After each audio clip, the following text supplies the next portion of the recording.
वेद बातमीचा, लढा सत्याचा, निर्भीड पत्रकारितेचा, राजकारणातील महत्त्वाच्या बातम्यांच्या अपडेटसाठी आजच आपल्या YouTube चॅनलला क्लिक करा आणि रोज अपडेट मिळवण्यासाठी चॅनलला सबस्क्राइब करा। नमस्कार, आपण पाहत आहात वेद बातमीचा। देवळाली प्रवरा दशक्रियाविधी ठिकाणी काकस्पर्शाचा प्रश्न। पालिकेने तातडीने उपाययोजना न केल्यास पालिका कार्यालयातच विधी, संतोष चोळके यांचा इशारा। देवळाली प्रवरा येथील दशक्रियाविधीच्या ठिकाणी गेल्या 5 ते 6 महिन्यांपासून काकस्पर्श होत नसल्याने शोकाकुल कुटुंबांना मोठ्या अडचणींचा सामना करावा लागत आहे।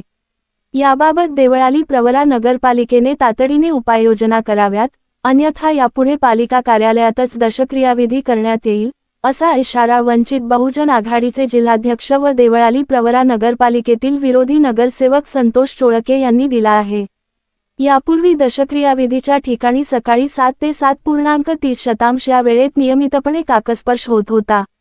मात्र गेल्या 6 महिन्यांपासून ही परंपरा खंडित झाली असून विधीसाठी आलेल्या कुटुंबांना तासनतास ताटकळत बसावे लागत आहे। त्यामुळे शोकग्रस्त कुटुंबांचे मानसिक दुःख अधिक वाढत आहे। नगरसेवक चोळके यांनी सांगितले की दशक्रियाविधीच्या ओट्याच्या परिसरात मोठ्या प्रमाणात वाढलेली झाडे व दाट झाडी यामुळे काकस्पर्श होत नसण्याची शक्यता आहे। त्यामुळे पालिकेने तातडीने झाडांची छाटणी करावी, तसेच मोकळ्या जागेत स्वतंत्र दशक्रियाविधीचा ओटा बांधावा। शनिवारी देशमुख व भालेकर या 2 कुटुंबांनी सकाळी 10 वाजेपर्यंत वाट पाहूनही काकस्पर्श न झाल्याने अखेर त्यांना पुणतांबा येथे जाऊन दशक्रियाविधी करावा लागला। ही बाब अत्यंत दुर्दैवी असून शहरातील अनेक नागरिकांना या समस्येला सामोरे जावे लागत असल्याचे त्यांनी नमूद केले।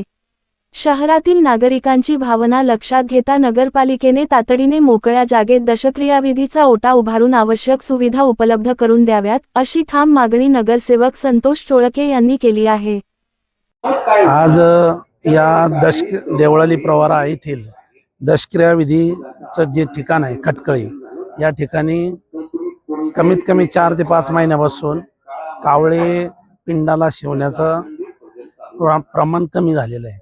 तर त्याच्यामध्ये हे प्रमाण कावळा शिवत नाही, त्याला कारण जे नगरपालिकेनं जो वट्टा बांधलेला आहे तो वट्टा रोडच्या कडेला असल्या कारणानं तिथून जाणाऱ्या येणाऱ्या वाहनामुळं तिथं ते कावळे थांबत नाही। त्याच्यानंतर तिथे झाडीचं प्रमाण जादा आहे, झाडं उंच असल्या कारणानं पिंड हा कावळ्यांना दिसत नाही।